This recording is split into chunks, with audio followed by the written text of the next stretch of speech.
fell asleep at 30,000 feet. When I woke up, I knew something was wrong. The plane had drifted over the Pacific, and fuel was running dangerously low. I grabbed the sextant to check our position. We were way off course, too far, but I couldn't tell the guys behind me. Not yet.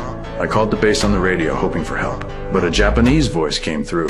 We killed the signal instantly. Switched to Morse code. We had to cut weight fast, so the gunner dumped all the bombs. I recalculated our heading and changed direction. 10 minutes later, we tried the radio again. Still no answer. Fuel was almost gone. I told everyone to grab their survival packs. We were going down. We ditched hard into the ocean. The impact tore up the cabin. Water started pouring in. I didn't wait. I shoved open the hatch and climbed out. Stood on the wing and started inflating the life raft. But Will's seatbelt jammed. No matter how hard he pulled, it wouldn't budge. Seconds later, the plane sank fast. By the time I realized what happened, it was gone. Somehow, Will got free just before blacking out. A close call.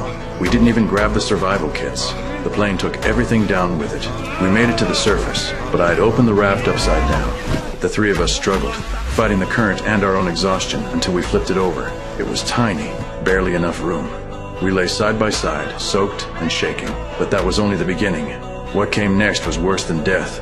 Will and Mike, they passed out and slept like babies. Even played a game when they woke up, still thinking someone would rescue us soon. I stared at the horizon all night, scared I'd miss a plane. Next morning, I suggested we each watch a direction, full 360, just in case. We waited until 1 p.m. Nothing. Then, just as we were losing hope, Mike spotted a dot in the sky. It got bigger, closer.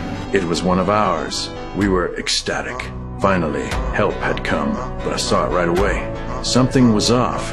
It was flying slow, maybe 100 knots. It didn't have enough fuel. It was probably turning back. Still, it was our best shot. We waved our shirts, screamed at the top of our lungs, hoping. But just like I feared, it banked away. Never saw us. We watched it vanish, hearts sinking. That's when it hit us. No food, no water. Now what? I told the guys to stay calm. We took inventory. 1 pistol, 2 mags, a knife, a 25-foot nylon cord.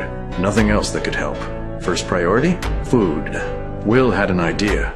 He emptied the bullets, pulled out the springs, straightened one and tied it to a cotton thread.